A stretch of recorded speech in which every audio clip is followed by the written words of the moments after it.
এই যে ফেরেশতারা বসা, সালাম দাও। আদম বলেন না, আমি সালাম দিব কেন, আমারা দেয় না কেন? অনেক মুরব্বী আছে বলে আমি দিব কেন, তোরা আমারে দিবি। এরকম আছে না নাই? না, সালাম সবাই সবাইকে দিবেন। স্বামী স্ত্রীকে দিবেন, স্ত্রী স্বামীকে দিবেন, বড়রা ছোটদের দিবেন, ছোটরা বড়দের দিবেন, এক ভাই আরেক ভাইকে দিবেন, বোন ভাইকে দিবেন। তাহলে ফ্যামিলির মধ্যে শান্তি দিয়ে ফ্যামিলিটাকে সমৃদ্ধ করে দিবে কে? কারণ সালাম অর্থই শান্তি। সালাম অর্থ কি? ফ্যামিলির মধ্যে আমাদের এই সালামের প্রচলন নাই। বিশ্বনবী সাল্লাল্লাহু আলাইহি ওয়াসাল্লাম স্ত্রীদেরকে আগে সালাম দিতেন, সাহাবাদেরকে আগে সালাম দিতেন। মা আয়েশা বলেন, এত বছর বিশ্বনবী সংসার করলাম, একদিনও আগে সালাম দিতে পারি নাই। সবসময় বিশ্বনবী আমাকে আগে সালাম দিয়ে দিতেন। তো সাইয়েদনা আদমকে সৃষ্টি করার পরে আল্লাহ বললেন, আদম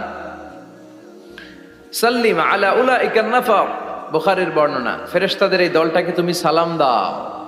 সাইয়েদনা আদম আলাইহিস সালাম অহংকার করেন নাই।